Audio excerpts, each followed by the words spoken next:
नमस्कार. वंदनीय दादांना आपण सगळ्यांनी प्रत्यक्ष रूपात बघितलं नसलं तरी दादांचं अस्तित्व आपल्याला आपल्या आयुष्यात जाणवत असतं.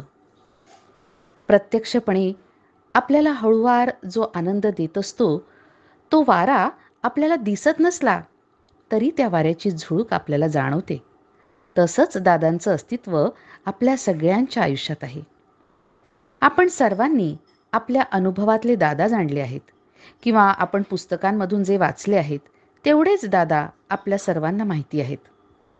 पण कार्याच्या सुरुवातीपासून दादांसोबत जे सेवक होते त्यांनी जेवढं जवळून दादांना बघितलं आहे, त्यांना जो दादांचा सहवास लाभला आहे तो सगळ्यांनाच लाभला असं नाही आणि सगळ्यांना अनुभव पण सारखेच आले असंही नाही.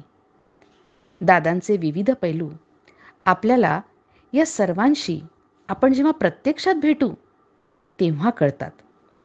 पण सगळ्यांनाच जे ज्येष्ठ सेवक केंद्रप्रमुख आहेत त्यांना भेटणं शक्य नाही.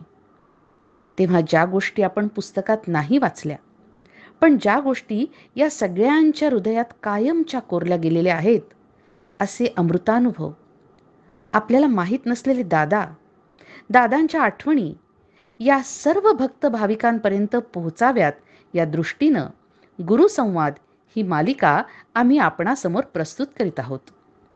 या मालिकेमधून आपण न ऐकलेले, आपल्याला माहीत नसणारे वंदनीय दादांसोबतचे या सर्वांचे सुखद क्षण अशा सर्व ज्येष्ठ गुरुबंधू भगिनी आणि केंद्रप्रमुखांकडून घेतलेल्या या मुलाखती आपण सर्वांना मार्गदर्शक आणि येणाऱ्या तरुण पिढीला प्रेरणा देऊन प्रोत्साहित करून कार्य पुढे नेण्याला निश्चितच मार्गदर्शक ठरतील.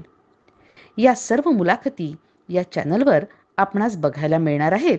तेव्हा या अमृतानुभवांचा आपण सर्वांनी लाभ घ्यावा ही आपण सर्वांना विनंती. शुभम भवतु. श्री शशिकांत आटले काकांच्या मुलाखतीचा भाग 2 आपण ऐकलात. आता ऐकूया मुलाखतीचा भाग 3.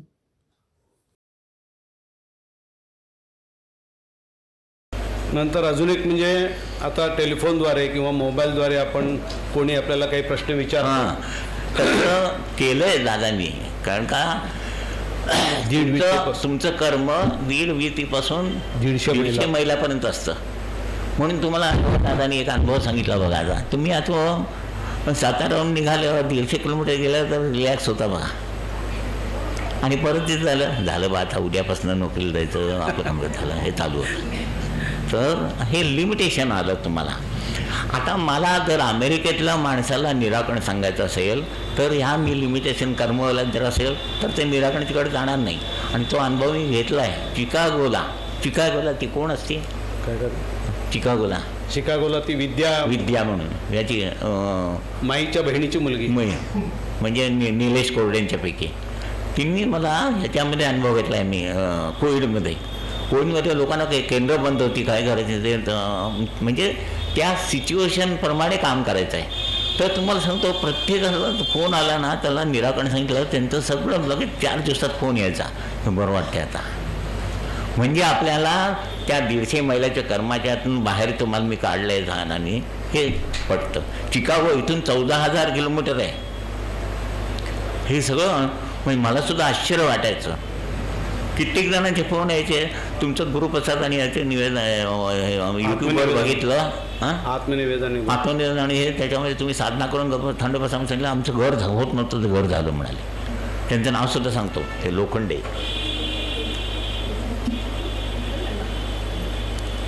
म्हणजे इतर गुरुमार्गात आणि आपल्या गुरुमार्गामध्ये अवडंबर कमी आणि लाभ जास्त. काय आपल्याला गणपती बसायचा नाही, श्राद्ध करायचं नाही, प्रत्येक करायचं नाही. काय ते करत होतो ते नुसतं रूढीप्रमाणे उगीच करायचं म्हणून करायचं, गणपती रागवेल म्हणून. की उपास कशाला करायचा? प्रत्येकाला कारण आहे, त्यातनं होतं.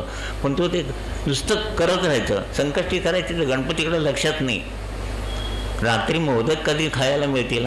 दादा म्हणा इतर वेळेला मोदक करा आणि खावा की, तुम्हाला कोण नको म्हणताय. आता अजून एक प्रश्न काका, नवीन पिढीने व भक्त भाविकांनी वंदनीय दादांना प्रत्यक्ष पाहिलेले नाही. हां. वंदनीय दादा शक्ती स्वरूपात कार्यक्षेत्रात उपस्थित असतात. हो, याबद्दल आपले भक्तांकडून विदित झालेले काही अनुभव असतील? भरपूर आहेत. सय्यद काजीचा आहे, त्यातच आहे ना. एक म्हणजे मी थिएटरात बसलो होतो. आमचं थिएटर होतं, 2 ऑफिस होते, तिथं ऑफिस आणि तिथं ऑफिस. तिकडं म्हणजे जरा संपर्कात असणं लांब. तिथं काय करायचं, उगीच बुकिंग वगैरे झालं, काही काम नसायचं, कुठे गुरुप्रसाद वाच किंवा काहीतरी वाच, हेच करायचं. ते एक साधारण 3:30-4 वाजता एक माझा भाऊ मोठा बसायचा तिकडे, बनू काका म्हणून, ते पासपोर्ट काढून द्यायचे. तर एक सय्यद काजी नावाचा मुसलमानचा मनुष्य आला साधारण 4:30 वाजता. तो म्हणाला, मला नोकरी मिळणार होती, चांगला मी गावाला जाणार होतो, चाललो होतो आणि मुंबईहून आलो, मला दुबईला नोकरी मिळणार होती. तर माझी सोलापूरहून उतरून बसमध्ये बॅगच मारली माझी.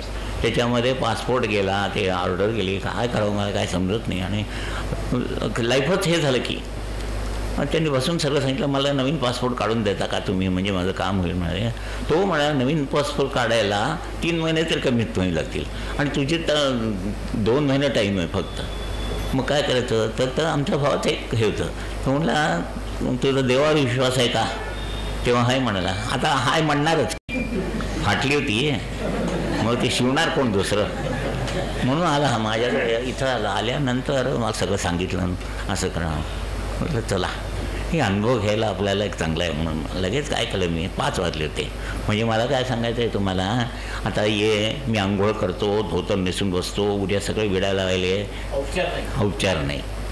मग त्याला घेतलं, चल म्हणून, आणि आमच्या घरी आलो. जुन्याकडे केंद्र होतं तिथं. हातपाय धुतले, वरती गेलो, त्यालाही हातपाय सांगितले, बाबांच्या पुढे उदबत्ती लावली आणि म्हटलं, बा तुम्ही सांगितलं, म्हटलं अडचणीच्या लोकांना मदत करा म्हणून, तशी मदत करायला आलो आहे. आणि हिंदी प्रार्थना दिली त्याला, ही वाच म्हटलं आणि तुझं काम होईल. तुम्हाला आश्चर्य वाटेल, त्यांनी मनापासून होता. 8व्या दिवशी म्हणाला बॅग मिळाली. त्या माणसाने फोन केला आणि त्याला बघितलं ना, आत पैसे नाही, काही नाही, पासपोर्ट वगैरे, मी याचं नुकसान कशाला करायचं. आणि मला पोलिसाला वगैरे बोलू नका. तो म्हणा, पोलिसांना नाही बोललो बाबा, तुलाच 1000 रुपये देतो.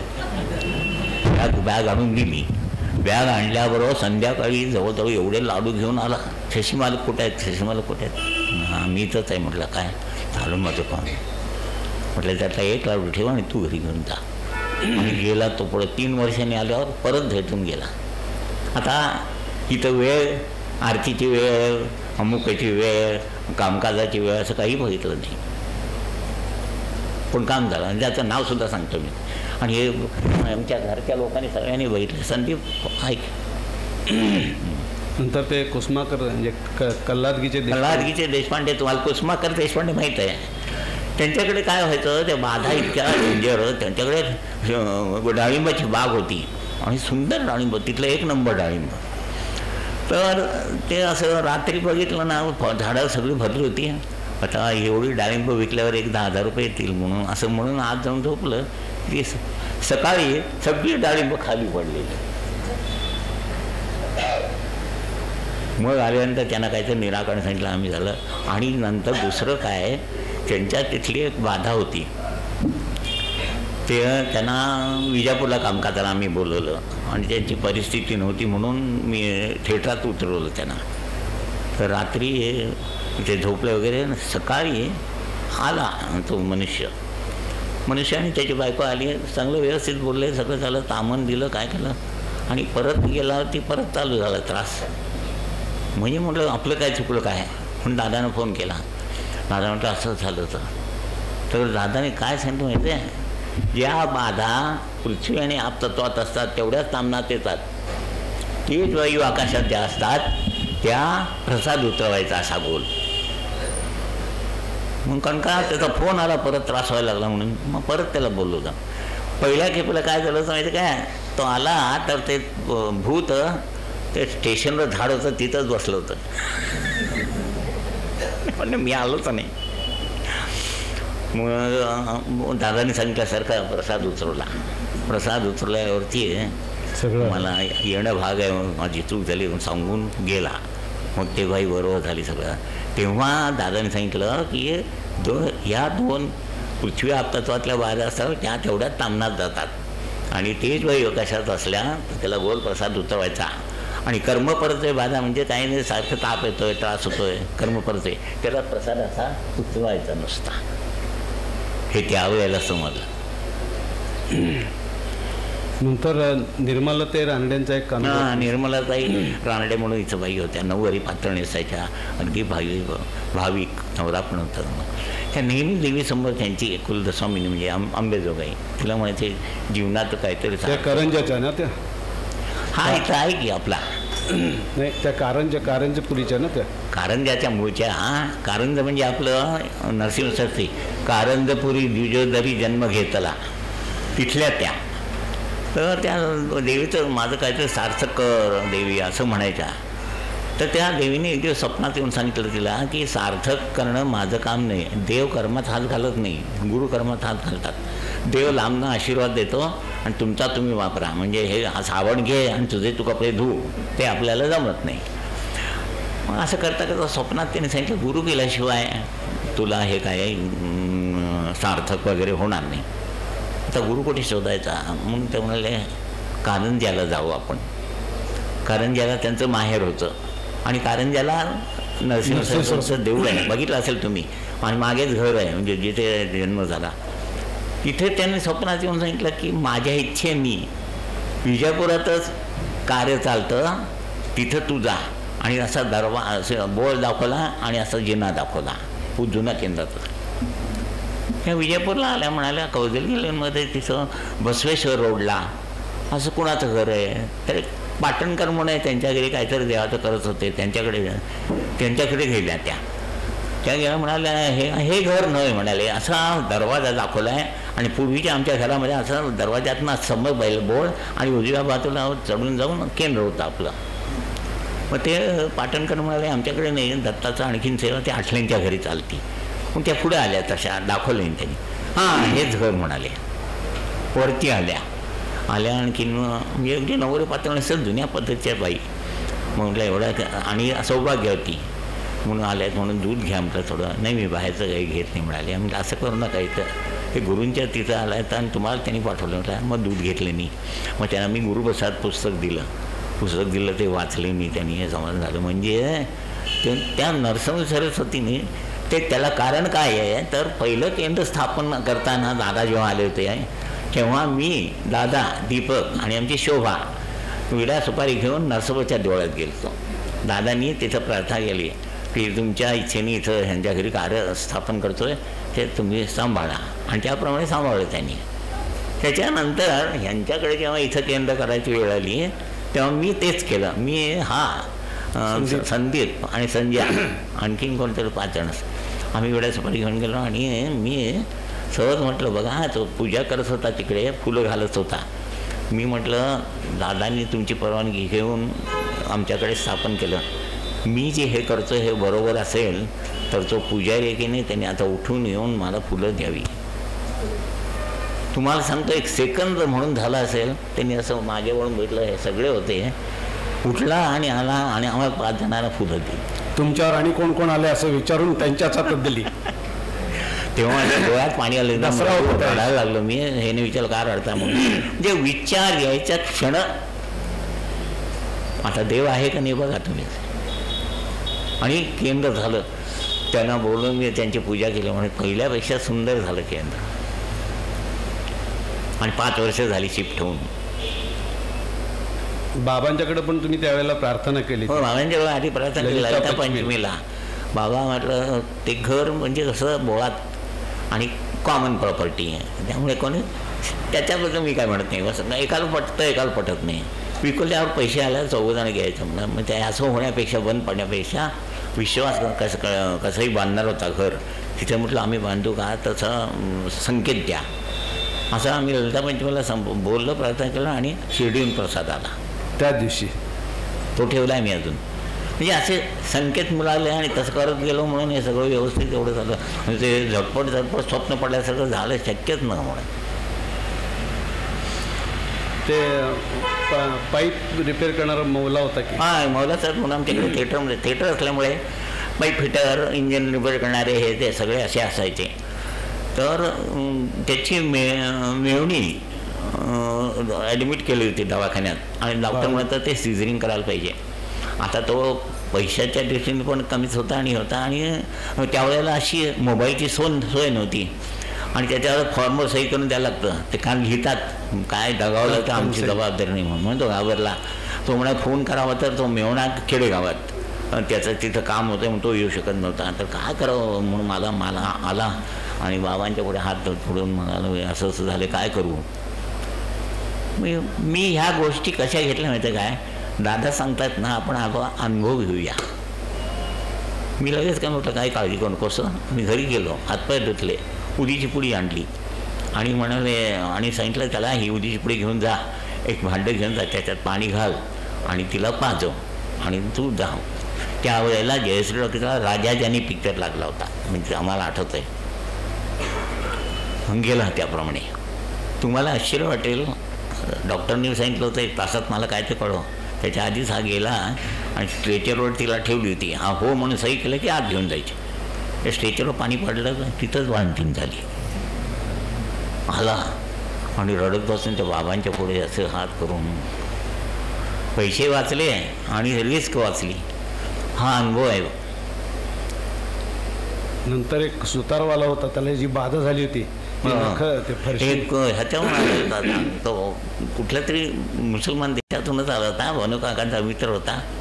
तर जुन्या घरात आमच्यानं मी असा बसलेला इकडे बाबांचे फोटो आणि ते त्रास होता म्हणून चालला होता.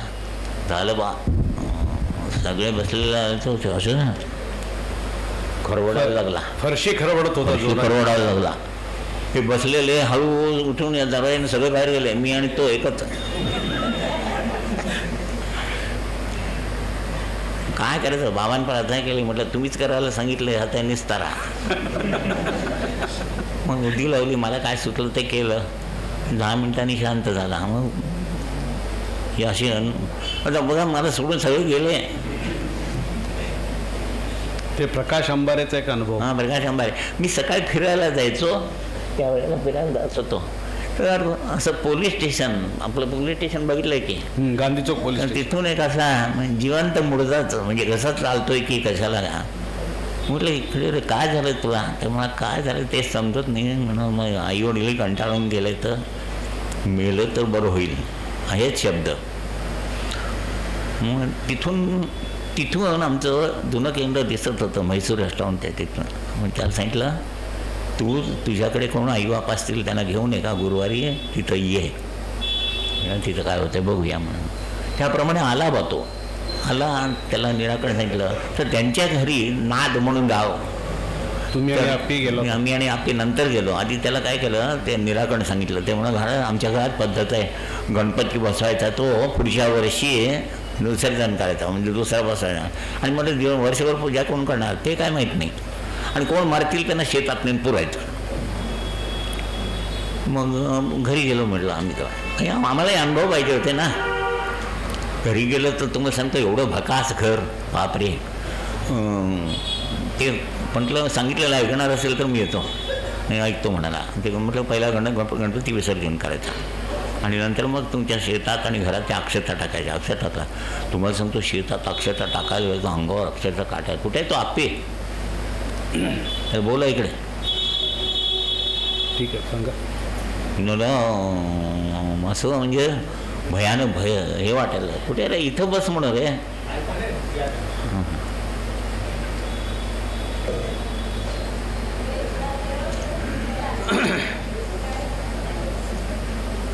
इकडे राहून बसून नको, इथं बस. खालती बसता येत नाही का, सिंहासन द्या त्याला. इकडे पुढं त्या प्रकाशला बघितलं होतंस ना तू. आपण नाथ गावाला गेलो होतो, गणपती काढला, शेतात अक्षता टाकताना काय झालं, खालती बसता येत नाही का तुला. हां बस ठीक. शेतात अक्षता टाकला ना, हा म्हणजे साक्षी आहे तिथं. मग नंतर आलो, नंतर आम्ही विसरून गेलो सगळं. त्यांनी सांगितल्यामुळे ते करायला लागले. नंतर एक दिवस बागेत मी फिरायला जात होतो, तिथं असं पायजामा शर्ट छान घालून ह्याच्यासारखा आला लांबनं. काका ओळखलं का, काय म्हटलं कोण बा माहीत. मी तो प्रकाश अंबारे मरायला घातलं होतं बघा, माझं लग्न ठरलं आहे, माझं लग्न ठरलं आहे, लग्नाला या म्हणा केंद्रावर आला. सगळ्यांनी बघितलं, सगळ्यांना आश्चर्य वाटलं, मलाही वाटलं. तर आणि नंतर लग्न होऊन 3 मुली झाल्या आणि व्यवस्थित आहे. ते बघितल्या वेळेला अवस्था कसली होती. हां हां. आणि असं जिवंत मुर्दा थोडका आता नाईलाज म्हणून असे अनुभव. 2003 साली तुम्ही विजापूरला पहिलं संमेलन घेतलं गुरुदत्त मंगल कार्यालय. हो, ते पहिलं कार्यालय किती लहान होतं. संदीपने बघितलंय, सर्वांनी बघितलंय. आपल्या आमचं संमेलन झाल्यानंतर त्यांचा एवढा ऊर्जित अवस्था झाली की आज 1 नंबरचं कार्यालय झाले. हे सर्वांनी विजापुरातील लोकांना तर सर्वांना माहीत आहे. म्हणजे एक संमेलन घेण्यामुळे तिथं काय झालं बघा. यजमानचा एक अनुभव सांगा. ते सांगतं काय, हे आमच्याकडे पिक्चर लागायचे तर बाबांचा फोटो तिथं आहे, अजूनही आहे. प्रिंट आणली की ती बाबांच्या फोटो पुढे ठेवायची, पूजा करायची आणि बाबांचं नाव घेऊन लावायची. आमच्याकडे प्रत्येक पिक्चर चांगलं जायचं, कमीत कमी 50 दिवस तरी, म्हणजे 7 वीक्स. एक यजमान म्हणून कांदी पिक्चर आलं, कोणी लावायला तयार नाहीत. जयस टॉकीजमध्ये गेले तिथं नाही म्हणाले, ते आमिर टॉकीजमध्ये गेले तिथं नाही म्हणाले. आणि तो नंतर सगळ्या तो माझ्याकडे येऊन हात जोडून 1च आठवडा मालक लावून द्या आम्हाला. हां, तर आम्ही काय करायचो, आम्ही असं पैशाच्या मागे नुसते नव्हतो. एखाद्याने कोणी रिक्वेस्ट केली मदत द्यायला, देवाने थिएटर दिलं आहे त्याला मदत होत असेल तर आपण करायची. असं ह्यांचं तसं नाही. त्यांना अडवान्स देऊन त्यांची थिएटर 1 नंबरची. पुढं मजा सांगतो तुम्हाला. ते आला 1 आठवडा, म्हटलं हात जोडू नको, 1 आठवडा लावायचा ना, लावून देतो मी. बाबांच्या पुढे प्रिंट ठेवली, पूजा केली आणि पिक्चर लावलं. सगळीकडे सायमल्टेनियसली रिलीज होतं एकाच वेळेला. म्हणजे एकाच वेळेला विजापुरात, हुबळीला, बागलकोटला आणि धारवाडला वगैरे वगैरे. ते कोणी लावायला तयार नव्हतं, म्हणजे स्टोरी बरोबर नाही असं वाटलं. तुम्हाला सांगतो ते पिक्चर पहिल्या 1 आठवड्यात जरा नरम झाला. सेकंड वीकपासनं 40 आठवडे पिक्चर गेलं. 75 लाख रुपये शेअर. म्हणजे इतकं वंडर वाटलं. आणि मग विजापुरात इतकं पिक्चर घेतलं, म्हटलं त्याला डिमांड सुरू झालं सगळीकडे. ते खेडेगावात फिक्स हायर घेऊन लावतात, फिक्स अमाऊंट देऊन 1 आठवड्यासाठी. ते 10,000चं एकदम 40,000 1 आठवड्याला, म्हणजे त्याचाही फायदा झाला.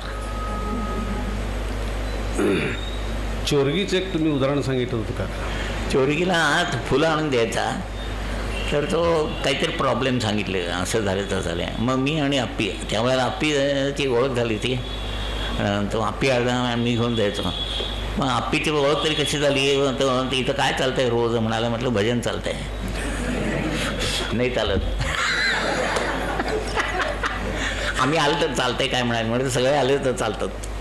मग यायला लागला तो, येता मग त्याच्या चोरगीचा तो म्हणाला आमच्या गावात फार त्रास आहे म्हटला. मग आम्ही सकाळी उठलो, एवढे तांदूळ घेतले, त्यांच्या शेतामध्ये सगळीकडे तांदूळ टाकले, म्हणजे वास्तू हे केल्यासारखं.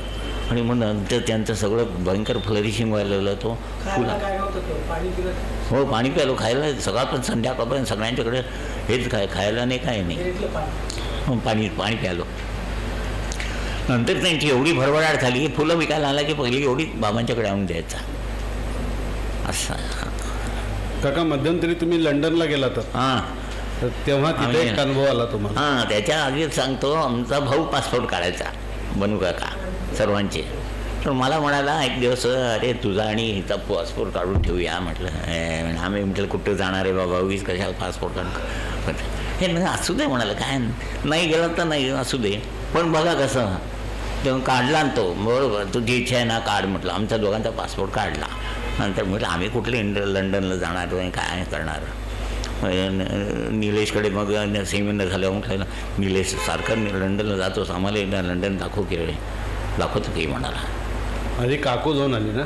हां, ते सांगतात. आधी ही जाऊन आली, नंतर मग आम्हाला जायचं म्हणजे जून, ही एप्रिलमध्ये जाऊन आली ही. आणि आमच्या अश्विनीच्या सासूबाई वगैरे ते सगळे. नंतर आम्ही जूनमध्ये 16 जूनला गेलो. तर निलेशला काय सांगतो मी, आम्ही येतो, आम्ही निघालो, तुम्हाला बापूंना आणि माईला घेऊन जाणार आहे, तुम्ही येता का म्हणाले. म्हटलं आमच्याबरोबर डॉक्टर आहे की नाही कोणीतरी ते सांग, पण आम्हाला काहीतरी धाड बडवली तर तुमचं सगळं नको नुकसान व्हायला. हो की तशीच परिस्थिती होती. बनूकाकांचं वय 88, माझं 77. आणि ते बापू माई मी हे आणि संदीप माझा जावई, तो आणखीन ते निलेश आणि त्यांच्याबरोबर मित्र गौरव, डॉक्टर गौरव होता. निलेश हे डॉक्टरच की, त्यामुळं असं गेलो आम्ही, सगळं बघितलं. तिथं प्रत्येक ठिकाणी उतरताना बाबांचं नाव घ्यायचं, विमानातून उतरलं तर विमानात चढताना. त्यामुळे प्रवास सगळा आमचा व्यवस्थित झाला. तर तिथं काय प्रसंग आला, एकदा त्या उनवण्यांच्या घरी गेलो. उनवण्यांच्याकडे केंद्र आहे. तर निलेशची कोणतरी मैत्रीण होती, गर्लफ्रेंड नव्हे, मैत्रीण. तिचं काहीतरी प्रॉब्लेम होता. तर तिला तो सांगत होता की कसंही आमचे विजापूरचे केंद्र प्रमुख असे येणार आहेत, आम्ही या तारखेला, तेव्हा तुझं काय काम करायचं ते करूया. मग आम्ही आलो, म्हणून यांच्याकडे बोलणं झालं, सगळं झालं, शिरा खाल्ला. तिथं फोन आला. त्या दिवशी संध्याकाळी आम्ही कुठलं तरी गार्डन बघायला जाणार होतो, नाही का रे, आणि त्याची तिकीट काढली होती. तर आता ह्याचा फोन आल्यावरती पहिलं हे कामकाज करायचं का तिकडे जायचं हा विचार आला. पण कामकाज करायचं, तिकडे जायचं नाही असं ठरवलं. हे का ठरवलं ते सांगतो तुम्हाला. एकदा पुण्याला गेलो असताना दादांची बोलत होतो आम्ही. दादांनी सांगितलं, एक मनुष्य आला म्हणाले, आणि मी फिरायला निघालो होतो, तर त्याला सांगितलं की उद्या ये म्हणून. आणि दादा फिरून आले आणि संध्याकाळी 7ला दिवा उदबत्ती दाखवायला बसले. तर बाबा म्हणाले, तू फिरायला जा आणि मी आलेल्याचं काम करतो. लक्षात आलं. म्हणजे पहिल्यांदा जो विचार आला ते करायचं. आता लंडनला मी परत जाणार नव्हतो, तरी मी तो विचार केला दादाने सांगितलेला, आणि म्हटलं ह्याचं काम पहिल्यांदा करायचं, आपण गार्डन बघायला जायची नाही. आणि मग प्रसाद घेतला तिथला संदीपने, होय ना रे, इकडे सगळा प्रसाद पूजन केला. मी तर निलेशला सांगितलं, तुम्ही आता जावा दोघं. तूही गेला होतास काय? नाही, एकटाच गेला तो, दोघं, तो आणि गौरव.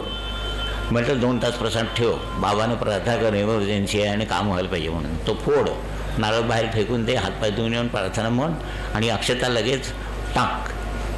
तुम्हाला सांगतो 8व्या दिवशी त्याचा फोन आला, सगळं काम झालं. इथं काय लक्षात ठेवलं मी, मला गार्डन बघायला मिळणार नाही, परत मी जर लंडनला येणार नाही, आता काय कामकाज वगैरे करणार नाही, असं जर म्हटलं असं तर मी गुरुमार्गाला शोभलो नसतो, असं मला त्या वाटलेलं वाटलं. आणि याला साक्षीदार आहे तिथं. नंतर एक मारवाडी कुटुंब, ज्यांचं मारवाडी कुटुंब होतं. म्हणजे दादा सांगतात ते किती बरोबर होतं बघा. त्यावेळेला ऋषीमुनींनी काय लिहिलं, काय लिहिलं असेल, त्यावेळेला फोटोग्राफी नव्हती. आता आपण ॲडव्हान्स म्हणून ना तेलीबाबा म्हणायचे ना की विज्ञानाचा शेवटी याला अज्ञान त्याला होणार आहे. म्हणजे फोटोमुळे काय होतं, तर फोटो ज्या मेलेल्यांचा फोटो लावला की तुमची ती निगेटिव्ह शक्ती तुमची पॉझिटिव्ह शक्ती ओढती आणि घरात अशांतता होती. म्हणून मेलेल्यांचे फोटो लावायचे नाही आहेत आत्ता. पण लोक मानत नाहीत, हो त्यांच्यामुळे आम्ही मोठे झालो, ते आम्ही चाललो. अहो सगळं झाला, पण ते जे लावलेले बॉडी, ती बॉडीमध्ये चैतन्य नाही आहे, चेतना पण नाही आहे. तर एक मारवाडी आणि आला, आणि त्याच्याबरोबर त्याचा मित्र आला होता. त्या मित्राची बहिणीचं लग्न झालं होतं, त्याला एका महिन्यात माहेरी पाठवलं, आणि ह्याचं लग्न जमत नव्हतं गुरुवारी. मग मी नेहमीसारखं आधी आम्ही विचारतोच, मेलेल्यांचे फोटो ठेवता का, किंवा टाक करून ठेवतात, म्हणजे असताना विचारत नाहीत, मेल्यावर मग ते फोटो करून त्याला आरती करतात. तर हो म्हणाला, आमच्या आजोबांचा फोटो आहे आणि त्याला आम्ही रोज उदबत्ती दाखवतो. वा वा, म्हटलं काय छान काम करतात. आता सांगितलेलं ऐकणार आहात का म्हणाल मी, ऐकतो म्हणाला. म्हटलं आत्ताच्या आत्ता उठायचं, तो फोटो विसर्जन करायचा आणि मगच यायचं. तोही चिकट गेला बा, फोटो विसर्जन करून आला. तुम्हाला आश्चर्य वाटेल, गुरुवारी कामकाज केलं, त्यांनी लगेच फोटो विसर्जन करता. शनिवारी त्या मुलीचा नवरा आला आणि तिला घेऊन गेला, आणि पुढे महिन्याभरात काहीतरी याचं लग्न ठरलं. आपलं नाव काय रे संदीप त्याचं? नितीन होरा होरा नाही, होरा नाही रे, निखिल बाफना का? हां, निखिल बाफना त्याचं नाव आणि त्याचा मित्र. ह्या गोष्टी लक्षात ठेवण्यासारख्या आहेत. कित्येक जणांचे घरातले फोटो काढल्यानंतर कामं झालेली आहेत आणि म्हटलं गोमूत्र शिंपडून घ्या फोटो काढल्यानंतर. शेवटचा तुम्ही एक महत्त्वाचा एक अनुभव सांगा, म्हणजे मग पुढच्या प्रश्नाला वळता येईल. गुप्तधनाबद्दल. गुप्तधनावर ऐकलं होतं आणि ते खरं आहे म्हणून आम्हाला एक चॅलेंज आला की वैजापूरला हेच हाच याच्या मेहुणीचंच घर, ते मेहुणीचंच घर, याच्या बायकोच्या सख्या बहिणीचं घर वैजापूरला. त्यांचं आडनाव काय रे? बसवेकर. त्यांच्या घरामध्ये अशा तिघा भावांची घर अशी, म्हणजे ह्याला मधल्याला इकडं जायला तिकडं जायला किंवा ना झालं एकमेकाला जागा नाही. आणि त्याच्यामध्ये खोली होती, त्या मधल्या खोलीमध्ये ते सगळं त्यांच्या वयाचं गुप्तधन ठेवलेलं, त्यांच्या आजोबांनी वगैरे ठेवलेलं. चांदीच्या हांड्यामध्ये चांदीचे रुपये भरलेले आणि सोनं एका बॅगेत. जवळजवळ किती लाखात रे? प्रत्येकाला 3-3 लाख. कोटीमध्ये होतं. कोटीमध्ये 33 लाख रुपये आले एकेकाला, 1 कोटी रुपये. पण तिथं 2 फड्याचा नाग साप होता असा, कोणाची हिंमत व्हायची नाही बघितलं तर. पण जो कोणी जाऊन दरवाजा उघडायला जायचं त्याच्यापैकी कोणीतरी जायचं. कसले मंत्री घेऊन गेले, हे बघून म्हणाले हे आमचं काम नाही म्हणून. मग ते आम्हाला सांगितल्यानंतर मग ह्यांना बोलवलं, म्हटलं तुम्ही जायला तयार असाल का? तर करा. कारण दादाने सांगितलं तर साईशेर प्रतिमा दिली, त्याच्यापुढे कुठल्याही वाईट शक्तीचं काही चालणार नाही. या हिमतीवर ह्यांना पाठवलं. म्हटलं खिशात प्रतिमा ठेवायची आणि जायचं. हे गेले ते आता सांग पुढचं तुम्हीच उचललं होता की हे होते. आपटे काका, मी गोविंद, सचिन पंडित असे 8-10 जण गेलो होतो. मग त्यावेळेला तिथं आपण वास्तुशुद्ध करतो त्याप्रमाणे श्रीफळ तिथं भिजवून तिथं ठेवलं आणि 2 मिनटं झाली नाही ते म्हणजे कुजला तर लगेच फुटला तो नारळ. म्हणजे किती निगेटिव्ह बाजू आहे. मग त्यावेळेला आम्ही फोन केला काकाने की असं झालं आहे. तर ते म्हणाले की जोपर्यंत फुटत नाही तोपर्यंत तिथं प्रसाद ठेवत जावा. त्याप्रमाणे दुसरा नारळ ठेवला, तोही गेला. तिसरा ठेवला, तोही गेला. चौथा थांबला, तेव्हा काही झालं नाही. मग तेव्हा ते ठेवल्यावरती मग त्यांच्या शेतामध्ये पण नारळ ठेवून फोडून यायचं होतं. मग तिथं जाऊन फोडून आल्यावरती मग ह्यांच्या घरचा संध्याकाळी आम्ही तो फोडून विसर्जित करून मग अक्षता घालून घ्यायच्या होत्या. कारण दुसऱ्या गावाला वैजापूर इथं म्हणजे शिर्डीचे पुढं, त्यामुळं आम्ही त्या दिवशीच करायचं सगळं केलं. आणि दुसऱ्या दिवशी तिथं पूजा वगैरे करायची आणि बाबांचे फोटो वगैरे ठेवून आरती साधना सगळं करून मग नंतर ते खोलीला उघडायचा प्रयत्न करायचा. त्याप्रमाणे आम्ही पूजा वगैरे करता खोलीचे समोरच त्या दरवाजा इथं आम्ही फोटो वगैरे बांधून पूजा केली, साधना केली. आणि आम्ही सर्वजण साधनेला बसले असताना आम्हाला असा प्रत्येकाला अनुभवला की वटवाघळाचं छोटं पिल्लू असतं की नाही, ते असं कसं काळं असं सगळीकडे तसं एक अशी काळी आकृती काहीतरी एक पक्षासारखं गेलं. आणि त्याच्यानंतर ते सगळ्यांनी बघितलं पण ते काय कळलं नाही. आणि त्याच्यानंतर आमची साधना झाली, आरती झाली. मग नंतर ते आम्ही काय केलं की ते दरवाजाला जे कुलूप होतं ते काढायचं. त्याप्रमाणे कोल्हापूरला रीनाचे मिस्टर रमेश ते होते आणि अजून एकटा होता सचिन म्हणणारा. आणि आम्ही ते कुलूप उघडलं. तर कुलूप उघडले की ते दरवाजामध्ये एवढी माती होती, कारण ते घुशी आणि हे काय होतं. आणि तिथं आधीच आम्हाला सांगितलं होतं की 2 फड्याचा साप, म्हणजे ते आता काय पाय आत ठेवायचा का कसं आहे ही भीती होतीच. नुसतं ऐकायला बरं वाटतं, तिथं ॲक्च्युअल जायचं म्हणजे. मग तिथं त्यांनी ते दरवाजा उघडला, मग कसा बसा करून ढकललं त्या मातीला. आणि मग पहिल्यांदा बाबांचं नाव घेऊन आत गेलं. आत जाऊन कुदळ फावडा घेऊन त्याच्यानी ते माती पहिल्यांदा बाहेर सरकू काढली. त्यावेळेला त्यांच्या घरची सगळी लोक रस्त्यावर, म्हणजे काय झालं, काय व्हायचं ते ह्याला होईना, आपल्याला काय नको. तेव्हा मातीवर काढली. मग नंतर आणखी एक वाक्य म्हणाले, कसले येऊन गेले तर आता हे पायजमावाले काय करणार आहेत म्हणून. मग तेव्हा त्यांनी ते आम्ही सगळ्यांनी मिळून थांबून ते माती बाजूला सारून आत असलेले हंडी आणि काय बॅग होती ते सगळं आम्ही बाहेर काढलं. काढून मग ते बाहेरच्या लोकांना काय कळू नये म्हणून आणि एका पोत्यामध्ये घातलं आणि ती पोती घेऊन त्यांच्या घरात वरच्या बाजूला जाऊन ठेवली आणि सगळं मटेरियल काढून तिथे घेऊन जाऊन ठेवलं. मग चांदीचा हंडा होता. अमोल कुठे? अमोल चांदीचा हंड्यात चांदीचे रुपये पूर्वीचे भरले होते, हो की नाही रे? पहिल्यांदा चांदीचा हंडा बघितला म्हणाले. हे सगळं साहित्य घेऊन जाऊन तिथं वरती ठेवलं आणि ते सगळं व्यवस्थित ओपन करून ठेवून त्याच्यावरती गोमूत्र शिंपडून तुळशीपत्र घालून ते न्यूट्रल केलं. म्हणजे त्याच्यातली जी काही ज्याची त्याच्यामध्ये वासना अडकली असेल ती जावी अशा रीतीनं ते करून मग नंतर आम्ही बाजूला निघालो. तर ते म्हणाले नाही ह्याची वाटणी करून द्या मग तिघांमध्ये. म्हटलं वाटणी बिटणी आम्ही काय करत नाही, ते तुमचं तुम्ही बघून घ्या. आणि तुम्हाला किती पाहिजे ते घ्या म्हणाले. मी म्हटलं एक पैसा सुद्धा घेऊ नका. आणि हे सगळं चालू असताना विजापुरामध्ये एका माध्यमामधून तिथं काय चाललंय त्याची कॉमेंटरी चालू होती काकांच्या पुढे. नाव पुष्पकुंज आहे, घराचं नाव सुद्धा पुष्पकुंज आहे. त्याला अशा 3च पायऱ्या मध्यभागी आहेत. त्याला इकडं दुकान आहे, तिकडं दुकान आहे, मध्ये पण दुकान आहे. आणि जेव्हा कोणी व्यक्ती असेल, आता तुमचा विश्वास आहे की नाही माहीत नाही मला, तेव्हा कोणी व्यक्ती त्याने सांगितलं तू आहेस तिथं बरं आहे सर, मी आहे तिथं बरं आहे. म्हटलं मी आहे तिथं बरं आहे, तू तिथं आहेस ते बरं नाही आहे म्हणून तू जा. तो कोण मूळ पुरुष असेल तो. पण त्यांनी सांगितलंय ते ज्या तुझे चकते आहेत की नाही त्या आमच्या घरात द्यायला लाव, म्हणजे प्रतिमा.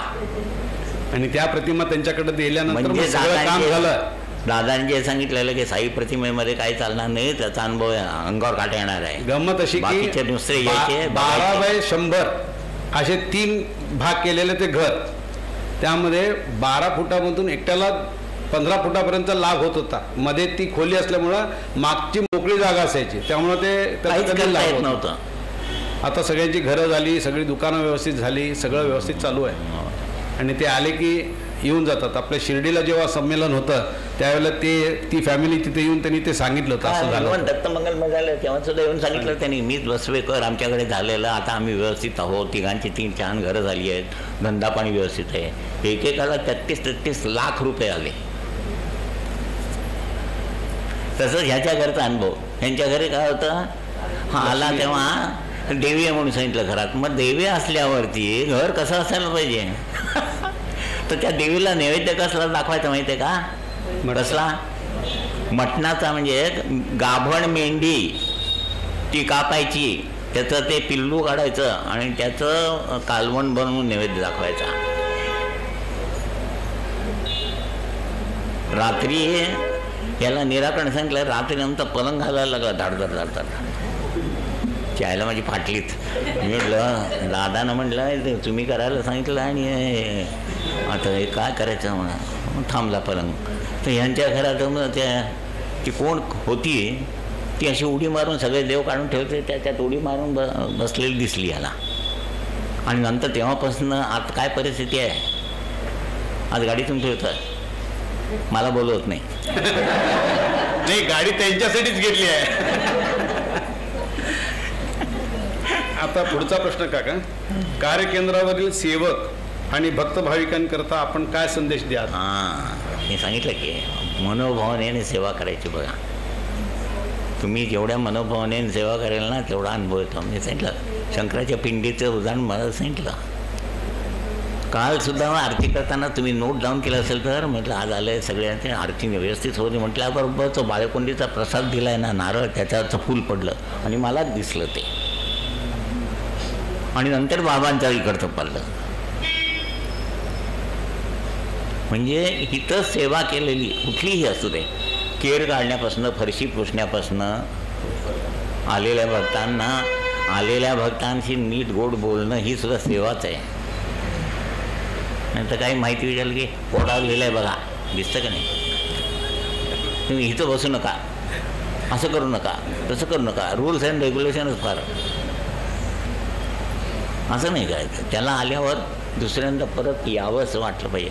ह्या सगळ्यांना गोड बोललं आहे म्हणून सगळे चिकटलेत. तुम्हाला कधी कोणाला असं काय ते केलं बोललं आहे मी, इथं बसू नका, हे करू नका, ते करू नका, ते करायचं, तुम्हाला समजतं की नाही? तुम्हाला त्यांनी चूक केली असेल तर समजावून सांगता येते, हे असं करायचं नसतं, हे असं करायचं, असं करायचं, असं काय बघा. म्हणून गोड बोलणे तुझी शिकवणं नित्य जरूर ध्यानी. गोड बोलणे, तुमचं आचरण. नवीन आलेल्या भक्ताला देवाकडे काय काय घ्यायचं नसतं. आलेले बोलतात कसे त्यांच्याकडे लक्ष असतं, लोक इथली वागतात कशी. दोरा हलका लागतो ते एक सांगितलं. एकदा आम्ही आणि दीपक काय म्हणाला, दीपक आणि मी समवयस्क ती, ते दोरे उद्या कामकाज होतं आणि दोरे नव्हते तर दीपकच बघायचा. तर मला तिथं बसलं असताना मला हे संध्याकाळी ये, हे दोऱ्याला गाठी घालायच्या इथून, संध्याकाळी ये दोरा गाठी घालून दोरे करायचे आहेत म्हणाला. मला समजलं. मी आलो अंघोळ करून 5-5:30 असं आलो. दादा गॅलरीत बसले होते. आत्ता कशाला आलंयस रे म्हणाले. म्हटलं तर सांगावं तर पंचायत. म्हटलं दीपकनी बोलवलं दोरे करायचे आहेत, कॅलेंडर घेऊन जा म्हणाले. कॅलेंडर आणलं. म्हणजे आजचा दिवस अशुभ, म्हणाले अशुभ दिवशी दोरे करता आणि ते संध्याकाळी, म्हणून मला लोकांना अनुभव येत नाही. वर राहू दे आता, उद्या दोरे नाहीत ना करा म्हणाला. केले दोरे केले आणि सकाळी त्याच्यावर अनुष्ठान करायचं ना. 9-9:30 आरती झाल्यावर हे करायचं. मी आणि दीपक बसलो आणि त्याच्यावर अनुष्ठान करायचं कमी केलं. म्हटलं काय रे दीपक 108 करायला नाही धावले रे, आता वेळ नाही काय. म्हटलं बाबा कामकाजाला बसले, आले आणि पहिला दोरा उचलला. म्हणाले हा दोरा हलका लागतोय म्हणाले. हे सेवक आहेत नाही, बदमाश आहेत. दीपकने माझ्याकडे बघितलं, मी त्याच्याकडे म्हटलं. म्हणजे 108 वेळा मंतरलेलं नाही कळण्या एवढा सूक्ष्म देह. कल्पना करा काय दोऱ्याचं वजन असेल आणि काय हलका लागला असेल. ते दृष्टी मासिकातील ते 555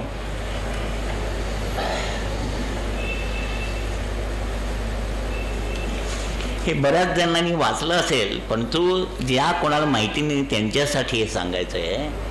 हा संदेश म्हणजे लोकांना, म्हणजे नवीन लोकांनी कसं राहिलं पाहिजे. दादांनीच सांगितलेलं आहे ते. आणि म्हणून आणि ते वाघांनी लिहून ते दृष्टी मासिकामध्ये दिलं होतं. म्हणजे दादा प्रत्यक्ष दत्ताचे अवतार आहेत. त्यातलं शॉर्ट सांगतो तुम्हाला. त्या पहिली गोयल केंद्र होतं ते कुठं, ते हसन बिल्डिंगमध्ये. तिच्या बाजूला एक मामा म्हणून राहत होते. त्यांचा ते आता रिअल रेफरन्स.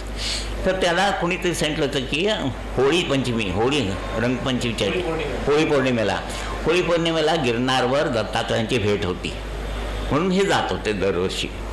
11 वर्ष झाली, 12 वर्ष झाली, काय भेटत नाही. शेवटी 12व्या वर्षी असे नर्वस होऊन असं गिरनार पर्वतातून खालती आले म्हणे.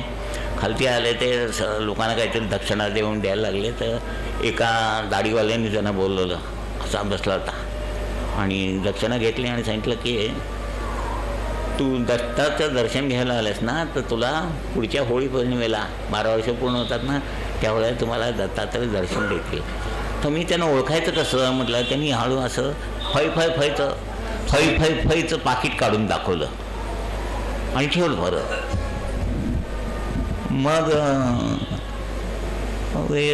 घेतलं मी आणि पुढं गेले.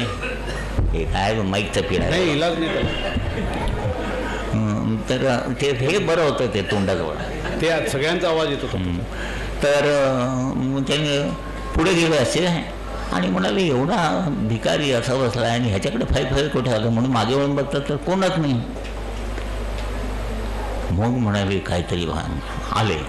त्यांना खूप आनंद झाला. वर्ष गेलं किंवा समजलंच नाही. आणि बाजूलाच केंद्र होतं, तिथं दादा यायचे. नेमकं होळी पौर्णिमेच्या दिवशी दादा तिथे आले होते. त्यांनी काय केलं, सगळं घर सजवलं होतं आणि त्यांना कफनी द्यायची का, शर्ट पॅन्टचं कापड द्यायचं का, काय द्यायचं, सगळं तयारी केली होती. आणि ते सगळंच वाचून दाखवेल. ते आता वाचायला नको, शॉर्टकट वेळ नाही. तर मग झालं. ते आल्यावरती दादा तिथून संपल्यावरती बाजूलाच घर होतं त्यांचं नाव सांग फक्त, मामा काहीतरी म्हणत होते. त्यांचं नाव तेवढं पहिल्यांदाच आहे. तर तिथलं संपलं आणि म्हणाले काय मामा काय म्हणताय. म्हणायचं घरी येणार आहे मी. म्हणून आले. दादा बोलत होते ह्यांचं लक्षच नाही. दादा म्हणाले काय झालं तुमचं, लक्ष कुठे आहे. म्हणाले दत्तात्रय महाराज भेटणार आहेत मला. सिंधी भक्त होते. सिंधी भक्त नाव नाही, मामा म्हणायचे सर्वांना. तर मग ते असं भिरभीर बघत असताना दादाने काय केलं, पाणी प्यायला सगळं केलं आणि यांच्या बघत असताना असं फै सिगरेट पाकिट काढून आणि त्याला दाखवल्याबरोबर डोळ्यात त्याचं पाणी आलं, एकदम पाय धरले. म्हणजे दादानी प्रत्यक्ष ही गोष्ट सांगितली आहे ती वाघांनी त्या दृष्टिमासकात दिले. आता दत्तात्रय प्रत्यक्ष सर्वांना तुम्हाला भेटलेत, आम्हाला तर भेटलेत, पाठीवर हात ठेवला आहे आणि हे केले. तर आणि कोण भेटायचं राहिलं आहे एक सांगा. तर मग म्हणजे आता प्रत्यक्ष दत्तात्रय भेटले, मी दत्तात्रय म्हणून सांगितले नाही आणि ते भेटले आपल्याला. आणि त्यांनी काय करायचं सांगितलं, म्हटलं आता कुठले 100 देव शोधायला जाता, साधना करा, तुमची सगळी कामं होतात.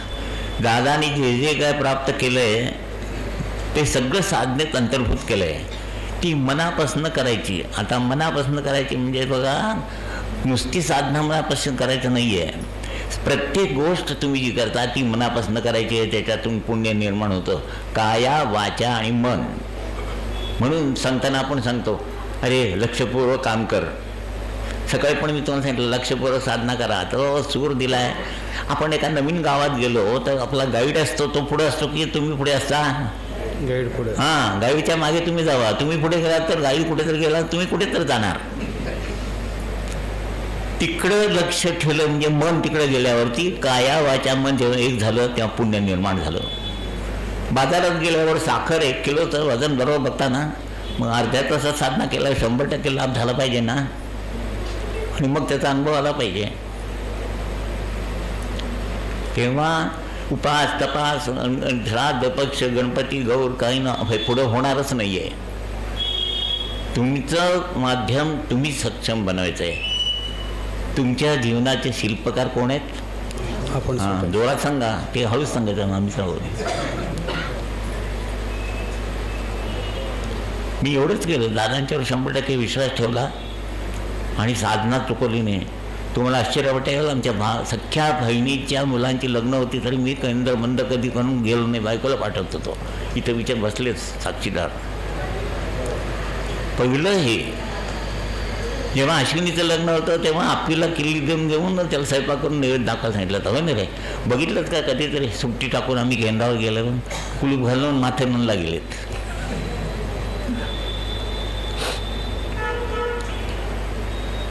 हे मिळालं, हे जपणं आपलं काम आहे. केंद्रावर सोमवारचे अनुष्ठान, मंगळवार गुरुवार हजर राहणं हे नवीन लोकांना सांगावं लागतं ना. हां, त्याचा म्हणून केंद्राशी संपर्क कसा ठेवायचा की सोमवारी अनुष्ठानाला यायचं, ते इतरांसाठी आहे म्हणून त्याच्यात न्यास नाही आहेत. आणि जोपर्यंत तुम्ही इतरांसाठी काही करत नाही तोवर तुम्हाला ते प्राप्त होत नाही. ते अनाशय होतं आहे त्याला या. आणि तो गाईड म्हणून ते आहे, त्याच्याबरोबर जागा ठेवून थोड्या वेळाने नामस्मरण सहन झालं की ओम श्री साईनाथाय नमः, ओम श्री साईनाथाय नमः, ओम श्री असं करू नका. अर्ध्या तासाची साधना म्हणजे करेक्ट. बाकी तर तुम्हाला काही सांगितलं नाही, त्याला बंधनसुद्धा घातलं नाही आहे. आंघोळच केली पाहिजे, नाहीच खाल्लं पाहिजे, अमुकच केलं पाहिजे, तमुकच पाहिजे, काही नाही. आणि ह्याच्यापेक्षा सोपं साधन काय देणार? देह महत्त्वाचा नाही तर आत्मा महत्त्वाचा. हां, मग सांगितलं आंब्याची साल महत्त्वाची आहे का कोय? तसं देह महत्त्वाचा नाही आहे. म्हणून बाबांनी जरा दाढी वाढवलेली आहे आणि तुम्ही सगळे छप्प हा कपडा जरा वाद झाला. एक जीव टाकून जायचं आहे म्हणून वाईट नाही आहे. जो देवाचा अनुभव घ्यायचा आहे, ईश्वरी अनुभव, तो ह्या देहातून घ्यायचा आहे, तवरच सांभाळायचा आहे. म्हणून त्याच्याकडे एक वेळ जेवणाकडे दुर्लक्ष झालं तरी चालेल. दिवसातून किती वेळा जेवतो आपण? 3 वेळा. 3 4. सकाळी नाश्ता, दुपारचं जेवण, रात्रीचं जेवण आणि मध्ये पोहे, चहा सगळं चालतं. ठीक आहे, काही बिघडलं नाही. देहाची जर ते अर्धा तरतूद करता आणि तो 12 तास काम करतो आणि 12 तास सुटतो, पण आत्मा 24 तास चालू असतो. त्याला कुठे विश्रांती? त्याला विश्रांती मिळाली की काय म्हणतात? उचला आणि घेऊन जावा. मग त्याची एकदा तरी तरतूद करायला पाहिजे नको की वायू आणि आकाश, ह्याचं अन्न आणि प्राण, वायू आकाश. त्या दोन्हीतली शक्ती मिळून तेच तत्व निर्माण होतं आणि जीवन चालतं. सेवकांसाठी तुम्ही म्हणजे प्रत्येक त्यांच्या वाढदिवसाला एक 4 शब्द बोला. आता काय झालं, मी तसं करायचो कारण का ते ऐकल्यावर पुढे जायला पाहिजे ना. दादांच्या नंतर आम्ही अभ्यास केला म्हणून तुमच्यापर्यंत आलं. मग पुढे जायचं असेल तर जे सेवक आहेत केंद्रावर येणार त्यांच्या वाढदिवसाच्या दिवशी तुम्ही इतके दिवस येऊन काय शिकलात, किंवा दादांनी सांगितलं तत्वज्ञान आम्ही सेमिनार घेऊन तुम्हाला काय सांगितलं ते निदान थोडं बोलायचा प्रयत्न करा. निदान घरातल्या लोकांना तरी सांगा. बाबांनी वचन घेतलं की तुम्हाला तयार केलं ना सेवकाने, प्रत्येकाने 5 सेवक तयार करायला पाहिजे. कार्य पुढे जायला पाहिजे ना. आज ही एवढी सगळी माहिती ऐकलं आता बरं वाटतंय तुम्हाला, पण मी काहीच केलं नसतं तर काय केलं असतं.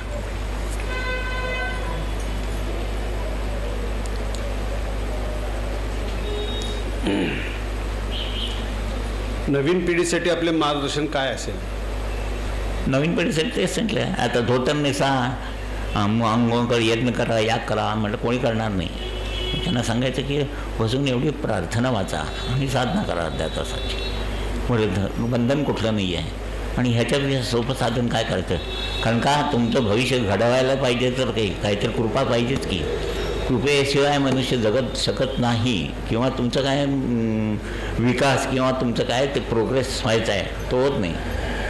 आता सांगून ऐकलं तर बरोबर आहे, नाही ऐकलं एक काय करायचं, ऐकलं तर सुखाचं आयुष्य बघायचं, नाही ऐकलं तर भोग बघायचं.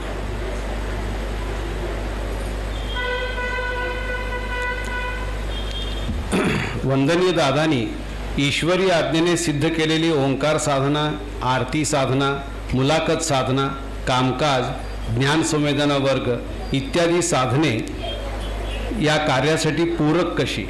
हो, हे मानवी जीवन ईश्वरमय करायचं आहे आणि त्यात सुवास निर्माण करायचा आहे. फूल विकसित झाल्याशिवाय वास येतो का? आणि काय करतं ते वास तुमच्याकडे ठेवून जातं, फूल कोमेजतं. तसं तुम्ही कोणाकडे वास ठेवून तुमच्याकडे कोण आलंय का? नाही आलं.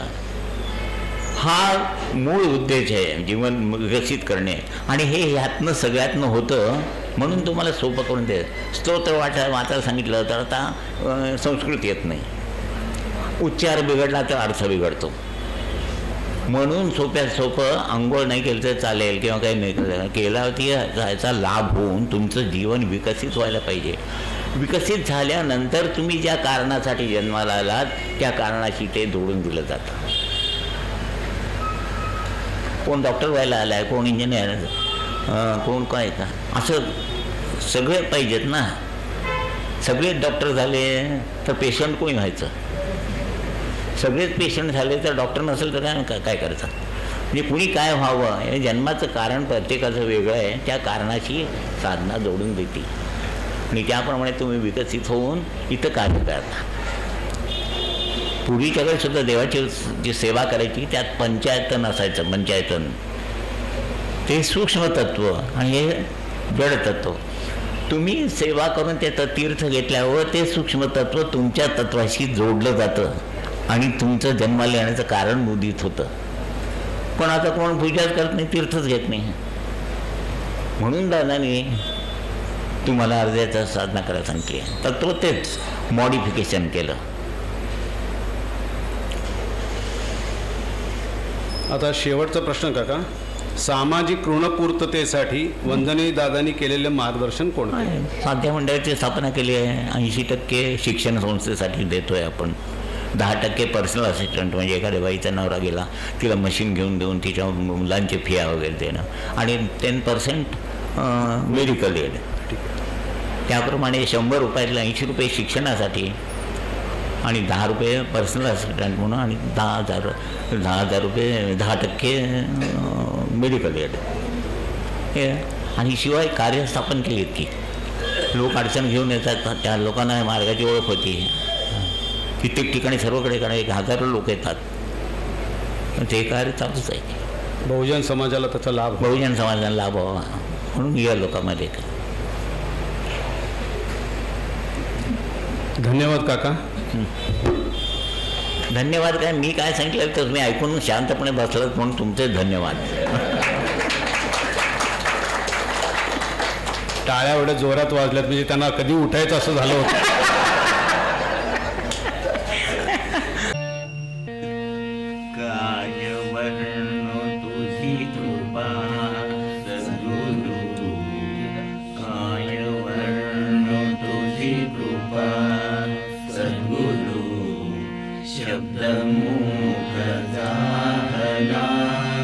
सद्गुरु प्रेम मौन गलबला, सद्गुरु प्रेम मौन गलबला, काय वर्ण तुझी कृपा, भक्त तुझे अगणित जगती, भक्त तुझे अगणित जगती, ज्ञान साधना विकले, परिभू प्रेमा भुकेला, सद्गुरु प्रेम मौन गलबला, सद्गुरु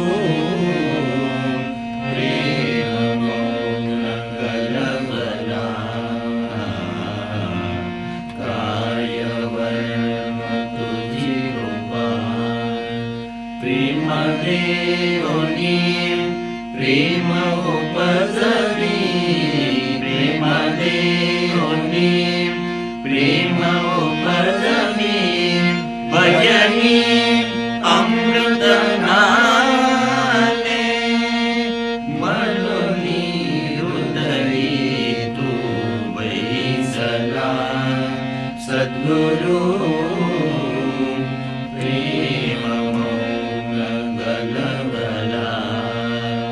सद्गुरु प्रेम मौन गलबला, काय वर्ण तुझी कृपा, तुझ्या भक्तीची भूक अनावर, तुझ्या भक्तीची भूक अनावर, भीक घालुनी क्षमवी, सुखे बसू पंक्तीला, सद्गुरु प्रेम मौन गलबला, सद्गुरु प्रेम मौन गलबला,